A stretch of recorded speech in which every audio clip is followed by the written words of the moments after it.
This is Lecture 5 for Western European Politics and Transatlantic Relations since 1945.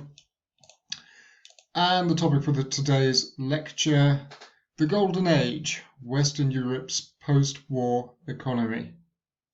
So the lecture will basically cover about 30 years after the Second World War. So late 40s through the 50s, 60s into the 1970s, which have been labelled in various ways. The title of this lecture, The Golden Age, which is sometimes, this is how this period is sometimes depicted. A French writer famously referred to these years as the 30 glorious years. And I think what these terms essentially capture is that Western Europe's economic performance, I should say not just Western Europe, but the industrialized world as a whole, its economic performance was, to say the least, pretty good. In fact, when compared to earlier and later periods, one would have to say actually its performance was very, very good, if not actually outstanding. And today, first of all, I suppose I want to consider some of the reasons for that, but also the effects in terms of its effects on European society, but also its effects on European politics. Okay, I'm going to move on to the first slide. I'm going to rattle through these pretty quickly. As I say, I don't want to spend too much time on this. But I think we need to start by considering why it was exceptional. And I would say that there were two reasons or two main ways of viewing Western Europe's economic performance. First of all, it's because most countries managed to sustain over this fairly protracted period year-out economic growth, which led to, in historical terms, an almost unparalleled level of prosperity in Western Europe. The other factor to consider is also its duration. This was not a couple of years or 4 or 5 years. This goes on for the best part of 3 decades. That too makes Western Europe's performance, as I say, exceptional. The other thing to mention is that it comes as a surprise. When the Second World War comes to an end, most Europeans are extremely fearful of what the future holds for them economically. Memories of the Depression in the 1930s were obviously very fresh in Europeans' minds. There were fears that once the Second World War had come, now that the Second World War had come to an end, and given the level of damage that the continent had sustained, many Europeans felt that, in all likelihood, Western Europe could enter into another period of economic turbulence. So as I say, it comes as something of a surprise then, when not only does Western Europe recover after the war, and recover in a remarkably short period of time, and again we'll discuss some of the reasons for that, but it then goes on, as I said, to enjoy this very protracted period of prosperity. Before we consider that, we need to think about just how golden was it. I think we often, as people, when we look at previous epochs, previous periods, we tend to view them, to use an English expression, through rose-tinted spectacles, meaning that when we look back on them, we envisage them as being more positive, the conditions better than were actually the case at the time. What's interesting, though, when you look at accounts of what was happening in this particular period, as I say, in the 30 years after the Second World War, what's interesting is that even at the time, Europeans seem to appreciate that this was a fairly unique period in their history. And I've got a couple of quotations there. One is from the British Prime Minister, Harold Macmillan, Prime Minister of Britain from 1957 through to 1963. And during the 1959 British general election, the Conservative Party, Macmillan was the leader of the Conservatives, the Conservative Party campaigned on the message that life is better under the Conservatives. At one point, Macmillan tells the electorate, "You've never had it so good." Essentially saying to the British people that, as a result of the Conservative government's policies, they were enjoying, as I say, exceptional levels of economic affluence. And I think I have here's a quotation from Harold Macmillan in the when was this? It says here 1957 to 1963. But yeah, most of our people have never had it so good. Go around the country and you will see a state of prosperity such as we have never had in my lifetime. Another slide or a cartoon that makes a similar sort of point. As I say, it's Britain and consensus. What's notable here, you've got Harold Macmillan, 1958, saying you've never had it so good. 1964, the cartoon is a depiction of Alec Douglas Hugh, Macmillan's successor, briefly successor as Prime Minister, from 63 to 64, again saying the economy has never been stronger. And then in 1970, but this time it's Harold Wilson, a Labour Prime Minister. You've never had it so good and the economy has never been stronger. All of them basically sort of campaigning in various elections on the basis that, as a result of their policies, Britain, as I say, was experiencing these fairly exceptional economic circumstances. What's interesting, though, about Britain is that in the league table, for various reasons, again, which we'll mention in a moment, in terms of the European league table, Britain was pretty much at the bottom in terms of annual economic growth. And yet, even the British government could say to its people, as I say, you are enjoying all these benefits. Well, Harold Macmillan could say that to the British people. Obviously, if you consider a country like West Germany, which was right at the top of the league table, then the word miracle in that particular context seems even more appropriate. And indeed, the West Germans coined a term to describe the economic conditions in their country after the Second World War. They describe it as a Wirtschaftswunder, again, something applicable, as a miracle. And again, I think the German experience is quite significant because, if you were a German of a certain age, perhaps you'd been born late 19th century, for example, you'd lived through the first years of the 20th century, seen your country go to war during the First World War, experienced defeat, seen the imposition of the peace settlement imposed on Germany after the First World War, then experienced the economic turbulence, the hyperinflation of the early 1920s, seen the Nazis come to power, see Europe descend into another war, see your country lose once again. If you were a German of that generation, having experienced all that, and then in the 1950s and 1960s, see your country being transformed and rocketing up, as I say, the league table in terms of economic growth, West Germany becoming an industrial powerhouse. Yes, I think the word miracle would not have been viewed as being particularly inappropriate. So there did indeed seem to be something quite miraculous about Europe's post-war economic performance. And as I say, even those who were around at the time seem to acknowledge that. As I say, all European countries experienced economic growth. However, the performance was not evenly distributed. As I mentioned a moment, West Germany right at the top of the league table, getting close to experiencing between 1948 to 1963 annual growth rates of approaching 8%.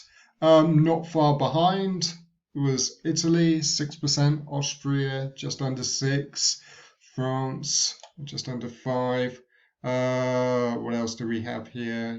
Denmark, Sweden, and as I say, Britain pretty much at the at the bottom of the league table. So yes, while all countries' economies grew, some countries grew more than others. Jute's chapter, which corresponds with this lecture, is pretty good in terms of dissecting the various variations.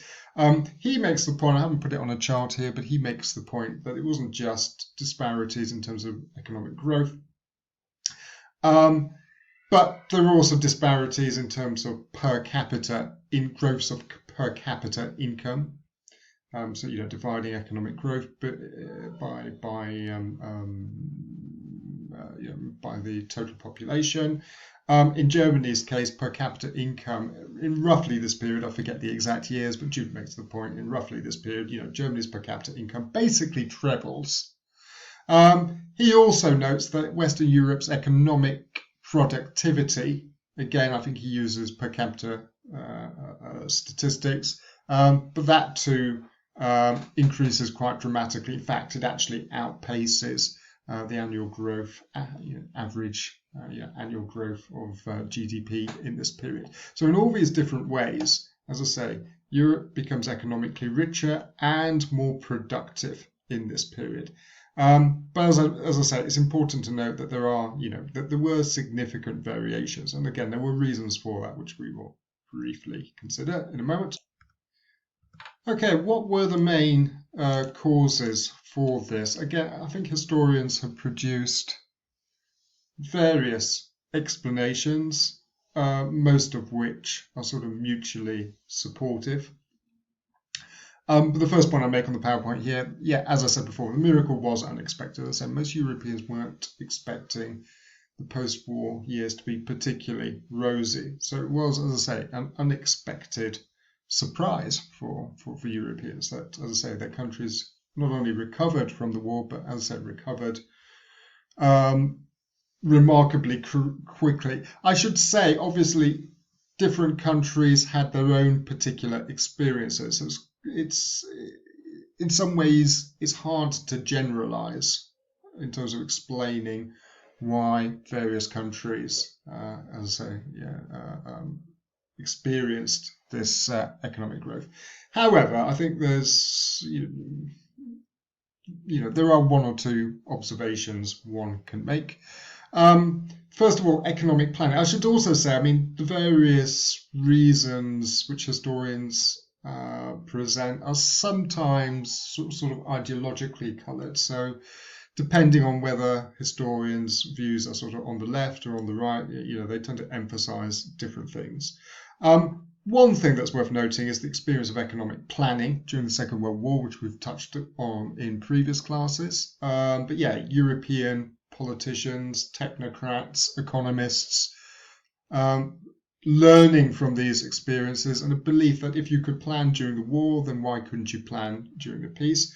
Some countries embrace planning more enthusiastically than others after the Second World War, but planning was certainly in vogue in many parts of Europe.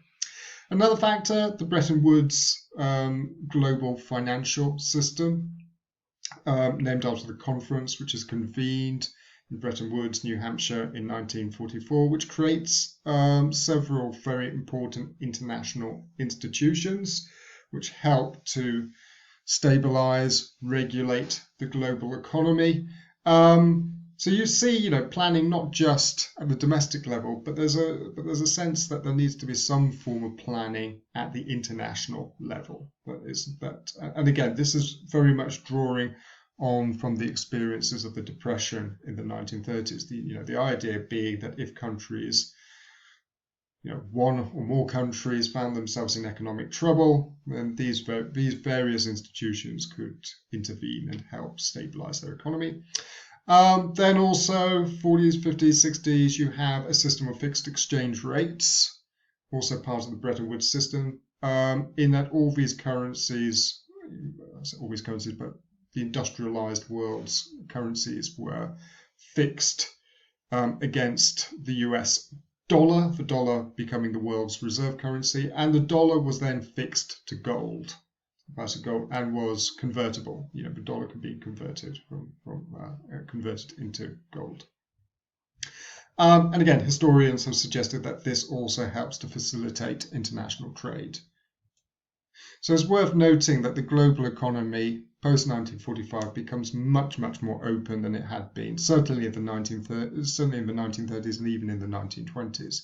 So the United States very much, under American leadership, there is this commitment to an open, free trading global economy, and that has consequences in Europe as well.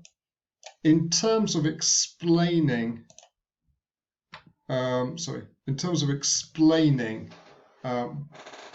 why Europe recovers so quickly. Again, various explanations have been presented. I think our starting point obviously would be the Marshall Plan, which we've mentioned before in terms of the beginning of the Cold War and the United States' commitment to finding ways of containing Soviet expansionism as they saw it in the late 1940s. The Marshall Plan very much fitted into this emerging strategy. George C. Marshall, again, we mentioned this before, but gives this address at Harvard University and basically promises that the United States would give assistance, economic assistance to those countries in Europe which were facing economic problems. I won't bother reading out this particular quotation. So as I say, the rationale for the Marshall Plan was very much strategic. Today, I want to be more interested in terms of the sort of economic consequences of it. There is some debate among historians. As to whether or not the Marshall Plan was particularly important in terms of explaining Europe's post-war recovery. Those who argue against it, if I can put it that way, point to the fact that by 1948, so the year that the plan actually comes into operation, most European economies by that stage had already reached pre-war levels of production. So in other words, they basically argue that the European recovery was well underway by the time that the Marshall Plan comes into effect. I'm somewhat, dubious, as are other historians, by this claim, for several reasons. One is that in terms of the European situation, the mid to late 1940s, the Europeans weren't so much facing an economic problem or an economic crisis, but rather a financial crisis. They were basically trying to reconstruct their economies, get their factories operating again. That required basically importing a lot of capital equipment. In the immediate post-war years, only the United States could actually provide it. So essentially, they were bringing in a lot of stuff, a lot of equipment from the United States, which had to be paid for. But dollars were in short supply. So although the factories, as I say, were by 1948, well on the way to being up and running again, I don't think there was any guarantee that this recovery could necessarily have been sustained without outside assistance. So I think that's important to note. Basically, the United States provides the economic resource or the financial resources to allow the Europeans to continue this process of reconstructing and modernizing their economies, and effectively basically lays the groundwork for the future economic miracle. So that's one argument that's been made against that.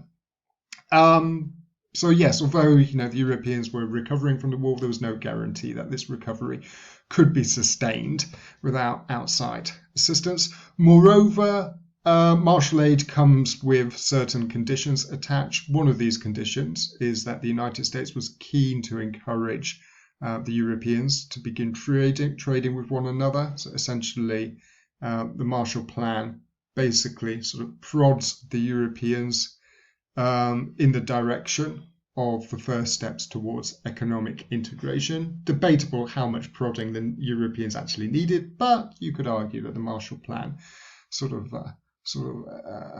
encourages this process. Furthermore, you could argue it's important in terms of restoring investor confidence. In fact, George F. Kennan, in many ways the sort of architect, or one of the chief architects behind the Marshall Plan, said later that the plan was 90% psychological. In other words, it was about demonstrating to the Europeans and the rest of the world that the United States was willing to support them. And one consequence of that is that it helps to restore investor confidence. Outside parties, particularly from the United States, become more willing to invest in Europe now that they feel that the United States is out there supporting European efforts when it comes to reconstruction. So all these explanations have been presented for why the recovery actually begins. In terms of explaining why Europe recovers so quickly, I mean, again, we've talked a little bit about the widespread scale of destruction confronting Europe in 1945. Much of Europe basically a wasteland after several years of fighting. So again, that is one of the reasons why the sustained levels of economic growth that Europe experiences in the 1950s and 1960s comes as such a surprise. Many Europeans felt that it was going to take decades for Western Europe to recover from the war. So why does it recover so quickly? One reason is that the damage wasn't as bad as many people initially feared. What they found was that once the rubble had been cleared away, actually a lot of economic facilities, factories, plants, whatever, were still in reasonably good shape. So it didn't take an awful lot of effort to get a lot of this stuff up and running again. In fact, after the Second World War, one of the things the United States does is commission what becomes known as a strategic bombing survey in Europe and Japan, just to find out how destructive their air campaign actually had been. And to their surprise, they find actually it had not been as effective as they thought. That actually, despite the pummeling of German cities and Japanese cities in 1944, 1945, when it came to it, as I say, the destruction was nothing like as widespread as they believed at the time. And that sort of explains why Europe recovers. One of the explanations for why it's much quicker for the Europeans to recover than they initially feared. In terms of the bombing offensives, just one more thing I'll note in passing. Obviously, this is an age before smart weapons and all the rest of it. So, targeting individual factories and stuff proved near impossible, which was why, by the final stages of the war, the British and the Americans basically commit themselves to what was known as strategic bombing. In other words, bombing, carpet bombing of cities and targeting civilian areas, simply because they recognized that targeting economic facilities was almost impossible, especially at night. A couple of other things to note. We noted that by 1948, most countries in Western Europe had already reached pre-war levels of production. The one exception is what becomes known as West Germany.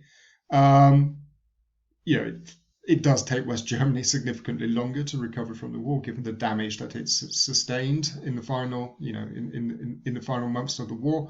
But the rest of Europe, as I say, had more or less reached pre-war levels. On the other hand, it's worth noting that pre-war levels weren't exactly great anyway because of the Depression. So that's one of the reasons why it wasn't too hard to reach sort of 1938, 1939 levels of production in many European countries, simply because 1938, 39, the European economy wasn't actually operating at maximum capacity anyway. So there was, as I say, the third point there, a lot of slack in the European economy, notably unemployment, which remained stubbornly high in many European countries throughout the 1930s. Inevitably, once this slack began to disappear, that it basically ensured that that European economies could sort of motor at full throttle in the late 40s, 50s, and into the 60s. Okay, next question. How was the recovery sustained? Again, various explanations have been put forward to explain this. So one factor that I've already alluded to is economic integration. Beginning early 1950s, the European Coal and Steel Community. A little later, that is transformed into the European Economic Community, which was founded in 1958. With 6 founding members, West Germany, France, Italy, and the Benelux countries. One point that Jute makes in his book is that in some ways, actually, economic integration precedes the establishment of the European community. So in some ways, the European community basically becomes reflects the sort of reality of economic integration. So various European countries were already reducing their tariffs before these organisations actually came into being. The other thing to say is that yes, there were 6 founding members, but even countries outside these 6 were also doing an awful lot of trade with these 6 core members. Jude mentions countries like Denmark, for example, which would come into the European community in the 1970s. Other countries too. So, as I say, economic integration was well underway even before the establishment of the common market in 1958. Beyond the common market, there was also the European Free Trade Area. This was a group of 7 countries, mainly in Northern Europe, including Britain. I think Sweden was a member, other Scandinavian, Denmark as well. So kind of Northern Europe, which, as its name suggested, was purely a trading organization. So it too wanted to establish a sort of economic zone, but it had none of the political aspirations of the European Economic Community. But in terms of explaining why the European economy recovers so quickly, one explanation is clearly the fact that 40s, 50s, 60s, the Europeans were trading with one another increasingly freely. You contrast that with the sort of economic environment of the 1920s and especially 1930s. There's a clear difference there. So economic integration proves to be an important stimulant to Europe's recovery in the post-war period. Another important factor is what becomes known as the baby boom, which again is another surprise. But basically, Europe's population begins to increase quite dramatically.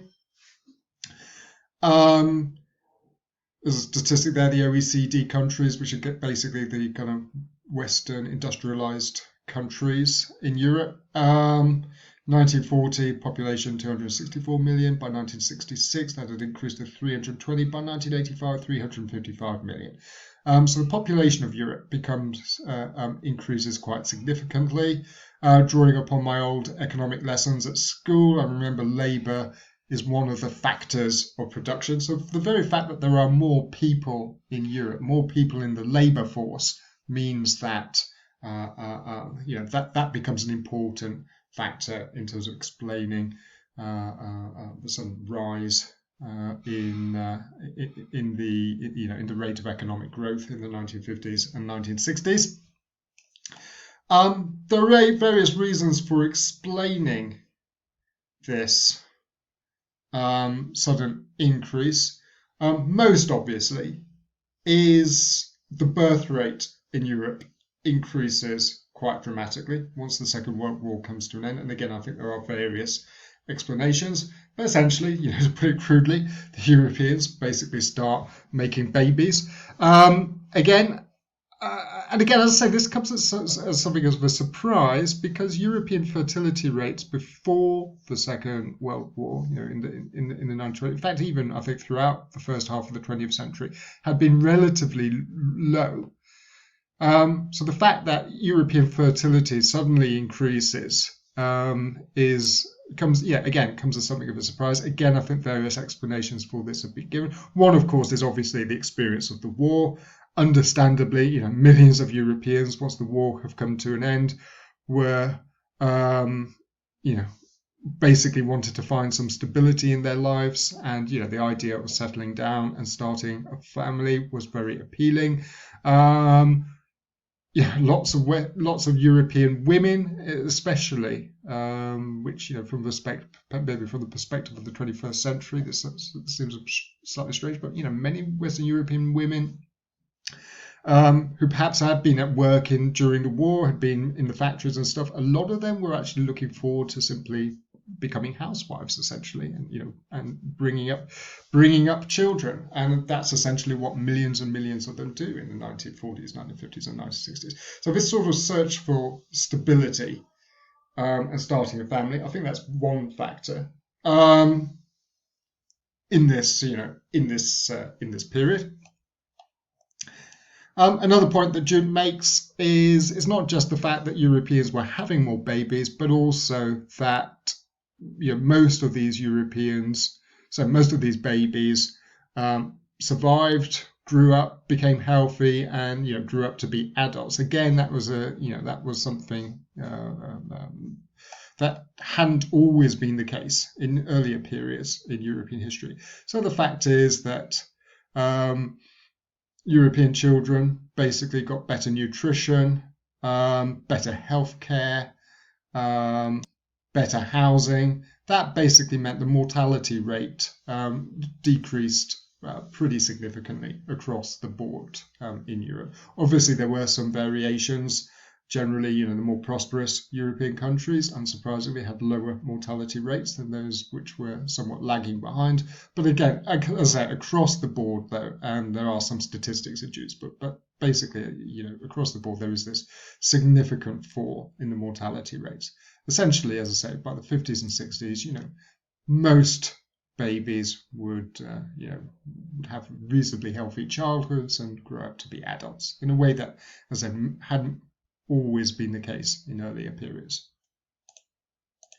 And on this slide, I've taken a quotation from Jude's book, which more or less sort of restates what I've just said a moment ago. As I say, that European men and women, many after the war, as I say, unsurprisingly, wanting to start families, and given that the economic conditions 40s and 50s were so benign, that also encouraged Europeans to do that. The birth rate, and as I say, the significant reduction in mortality rates among children, that obviously contributes to this rise in the European population. Another factor that also, of course, is immigration. So it's not just the case that Europeans are having more babies, but also that more and more people were coming into Europe in this period. When considering immigration, as I say, you can consider it in two ways. There's immigration within Europe and from outside Europe. So in the 50s and 60s, an awful lot of Europeans were moving. Well, they were moving inside their own countries. So a lot of, millions of Italians moved from the relatively economically underdeveloped south to the more prosperous north. You see similar things happening in, basically in most European countries, but particularly in southern Europe. You see something similar in Portugal, with lots of people in Portugal moving from the villages to Lisbon, the major metropolitan centre in that country. So there's movement within countries. There's also movement between European countries, with, again, many Europeans moving from, less developed countries in Europe, particularly, as I said, the southern countries or Mediterranean countries, Italy notably. So moving from these countries to the more prosperous parts of Europe. And many countries encourage this process, Germany being the outstanding example, which basically establishes a scheme, I suppose, or a program which becomes known as guest workers, in which it encourages people to come from not just inside Europe, but even beyond Europe, notably Turkey, if we count Turkey as being beyond Europe. But encouraging these people to come and work in Germany on a theoretically temporary basis. So they weren't offering people coming there full rights as citizens or even the opportunity to become German citizens. But the people were very much viewed as an important part of the workforce and an important part. So yes, movement, as I say, between European countries. I think in Jute's book he mentions, he gives a statistic, again I forget the exact years, but something like 1945 to maybe 75, something like that. He mentions about 7 million Italians, which is a huge number, moved from Italy to West Germany. So really big population transfer. Get similar statistics, maybe on a slightly smaller scale, from other European countries as well. So an awful lot of sort of intra-European movement taking place. But this labour basically helps to sustain this protracted period of economic growth. And then, of course, you have immigration coming from outside Europe. We mentioned Turks coming to Germany. In the case of Britain, and to some extent France, a little later France anyway, you obviously have immigrants coming from former colonies. In the case of Britain, lots and lots of people coming from the West Indies, parts of Asia, or Southern Asia, so India, Pakistan, some of the former African colonies as well. 50s and 60s, in this period, it was relatively easy to travel to Britain and to come to work. By mid to late 60s, early 70s, Britain begins imposing restrictions, to the point at which by the early 70s it becomes very difficult, if not impossible, to travel from Commonwealth countries, let's say non-white Commonwealth countries, to come and live and work in Britain. But by that time, there's already quite a significant non-white, so black,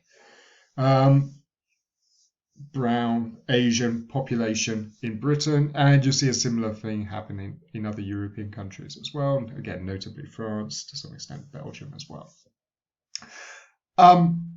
So yeah, as I say, increasing population also helps to sustain the recovery.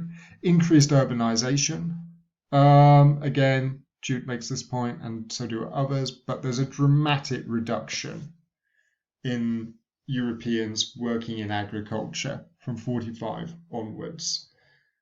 So one consequence of this, of this golden period, if I can put it that way, is very rapid industrialization, and as a consequence of that urbanization, as millions of Europeans, leave the land, flock to the cities.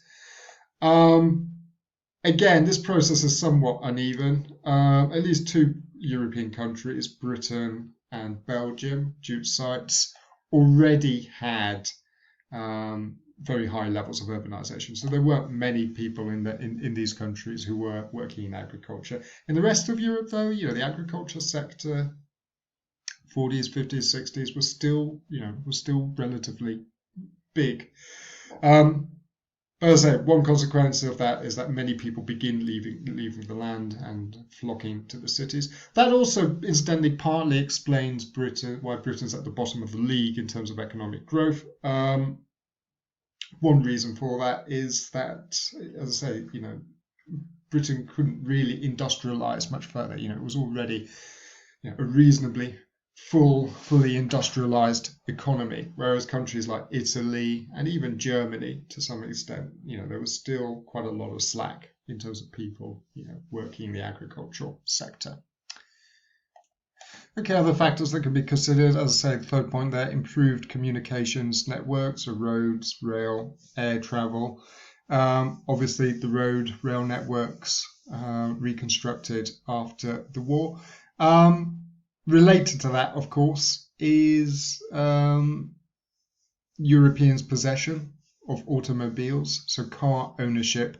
That really begins to take off in the 1950s and 1960s. Late 40s, early 50s, very few Europeans had access to automobiles. That obviously begins to change as the countries become more prosperous. So car ownership begins to take off. If you're going to have cars, you obviously need to have roads as well. So roads improve, and eventually, obviously, in many European countries, you see the construction of motorways, or in Germany, autobahns, and what have you, to reflect the fact that car use is beginning to increase quite dramatically. So Europeans are becoming more mobile. As I say, they have access to cars. The rail network, as I say, is sort of reconstructed. And increasingly, commercial air travel, which is not widely available in the 50s and 60s, but it's beginning to make its presence felt. Certainly by the 1970s, European businessmen could kind of fly from one capital to the other. I have some personal sort of experience with this because my father was a businessman, who was working in the 70s and 80s, and he was regularly flying across Europe for meetings and things like that, and even beyond Europe. So air travel becomes increasingly important. Again, by the 50s, certainly by the 60s, package holidays. So taking holidays abroad in Europe, this was beginning to be something that the more affluent, the more prosperous Europeans could also indulge in. So the travel industry begins to sort of start taking shape in this period. Jude also mentions the fact that obviously within particular countries, increasingly Europeans found that they had leisure time and disposable income for holidays. And again, there were industries to cater for that. In Britain, you had what were known as holiday camps, which lots of people, particularly I would say sort of from the working class, like to indulge in. Another factor, which again, those on the left would kind of emphasize Keynesian economic policies, which some governments pursued. Jude's chapters, perhaps won't go into too much detail on this now, but Jude's chapter is quite good on this, where he kind of compares and contrasts the sorts of policies that different European countries were pursuing. As I say, it's quite hard to generalize here because the experiences of Italy were rather different from, let's say, that of Germany or even from that of Britain. I think Mazova's book, he makes the point that the sorts of economic policies that different countries pursued to some extent sort of corresponded with their previous historical experiences.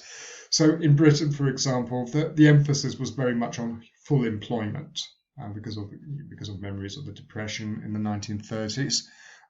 In Germany, there was more emphasis on, let's say, kind of financial stability. And particularly when it came to sort of monetary policy. And that was partly the result, or to a large extent, you might say, the result of memories of the hyperinflation in the early 1920s. So there were certain differences in the way various countries sort of approached their economic policies. In general, though, I think it's fair to say that there was more direct government intervention in this period than there was perhaps in earlier and then later periods in European history. Similarly, an expansion of social services. So most European countries put in place welfare states to protect their citizens, provide what Americans would call socialized Medicare, things like that. In Britain, you see the establishment of a national health service as well as welfare state. Other European countries follow similar policies as well. And again, those on the left would argue that also helps to sustain Europe's economic growth. As to that, 50s and 60s, low oil prices are also, you could argue, an important contributory factor. So the price of oil very low in this period. Obviously, that changes after the oil shocks in the early 1970s. Okay, moving on to our next slide. Variations, again, I've alluded to this. Best performers in the industrialized world: West Germany, Italy, and Japan. And you ask, what do these countries have in common? Obviously, these were the three countries which were defeated after the Second World War. So small wonder then many Europeans ask themselves, who actually won the war, who actually lost the war. However, again, I've already alluded to, it's important to note that to some extent, these countries are starting from a lower base than others, simply because their economies have been so badly damaged as a consequence of the war. In the case of Italy, and to some extent West Germany, we've also noted the fact that these countries had quite large agricultural populations, workers. The agriculture sector was quite large, which disappeared very quickly in the years after the Second World War, and also sort of contributed to this rapid rise of economic growth. Worst performer, as I say, Britain, and again, Britain gets a reputation for being the sick man in Europe, and various reasons are being presented to try and explain this. As I say, their low investment, certainly in comparison to other countries. British investment in infrastructure was perhaps lower than in other countries. Costs of trying to maintain an empire, which ultimately unravels, as we've discussed before, in the 50s and 60s. Bad labour relations, also perhaps a contributory factor as well to all of this. Although, as I said before, Britain was already a mature economy, so perhaps it was not surprising that Britain's economic performance was less spectacular when compared to other countries, which were either fairly underdeveloped pre-war or had been badly damaged as a consequence of the Second World War. Okay, briefly consider some of the political consequences of this. Number one, I'm going to run through this pretty quickly just to bring this to an end. But number one, I would mention West Germany's political rehabilitation, which I think is important. So, West Germany, the country which only a few years earlier had been responsible for the death camps, which was very much a sort of pariah state when the war comes to an end. What's interesting about Germany, and again we'll talk a little more in more detail about Germany on another occasion. What's interesting about Germany is that it is rehabilitated very quickly after the war has come to an end. So West Germany's political, and I would argue, that one important reason for this is its economic performance. As I said, Germany, plenty of Europeans are doing business with Germany. And, Germany, as I say, basically becomes more respectable as a consequence of that. Political stability, we mentioned this in passing before, but I think it's worth repeating. Essentially, when you look at the reasons why democracy is so much more successful in Western Europe after 1945 than it had been perhaps in earlier periods, one reason for this is that, again, the economic environment is much, much more benign, and that effectively allows democratic systems to be established and to be sustained. When this environment finally does deteriorate with the oil shocks and the economic turbulence of the early 1970s, you could argue these political systems have had time to bed in a way that something like the Weimar Republic in the 1920s was never really afforded that opportunity. The benign economic environment also creates an atmosphere of consensus. So again, we've talked about this before, but there aren't these stark ideological divisions in European countries between communists and fascists and what have you. Generally speaking, most Europeans in this period largely agree on the sorts of policies that need to be pursued when it comes to managing the economy, the welfare state, and things like that. Italy and France, again, there's a lot of criticism about the French Fourth Republic in France, about the weak political system. But the fact is, again, as we've mentioned, by the mid-1970s, the French are talking about these 30 glorious years, which kind of suggests that for all their weaknesses or problems, Nonetheless, France and Italy can kind of muddle on, reasonably successful throughout this period. In the case of France, when the Fourth Republic eventually does collapse, it's not because of economic problems or economic weaknesses primarily. It's more about the sort of crisis in empire as a result of the political situation in Algeria that brings the Fourth Republic to its knees. In the case of Italy, for all its obvious weaknesses in the post-war period, the Italian kind of political system manages to sort of struggle on. Final point, as I say, when Europe finally does experience economic difficulties in the early 70s, as I say, democracy is basically sort of embedded. Why does this period eventually come to an end? Again, various explanations can be put forth for this. One obvious reason is that as the various economies in Europe mature, it becomes much harder for them to sustain these high growth rates. So almost inevitably, West Germany was never going to be able to sustain 8% GDP growth or 7% GDP growth rates annually indefinitely. Sooner or later, as it sort of reached its capacity, full employment, all the rest of it, became fully industrialized, West German growth rates were always going to tail off, and you can make the similar arguments with other European countries. Then you have external events, the oil shocks in the 1970s, so the wars in the Middle East, the establishment of OPEC, price of oil begins to shoot up, so the industrialized world's reliance on cheap oil is exposed, and that brings economic growth to a halt. Uncertainty begins to reign. Those on the left also basically argue that there was simply too much planning, too much government intervention, and in the 50s and 60s, not enough space for the market. And it's in the 1970s that you witness the growth of the new right in many European countries. You have politicians come to the fore, people like Margaret Thatcher in Britain, who are extremely critical of the policies that have been pursued and essentially promise to deregulate their economies, reduce the size of the state, introduce market reforms and things like that. So those on the right sort of criticize these policies, essentially saying that the market have been crowded out as a result of too much government intervention, too much government spending. Again, that's controversial. Not all historians, but especially those on the left, would necessarily agree with that assessment. But this becomes one of the critiques of the post-war years that come to the fore in this period.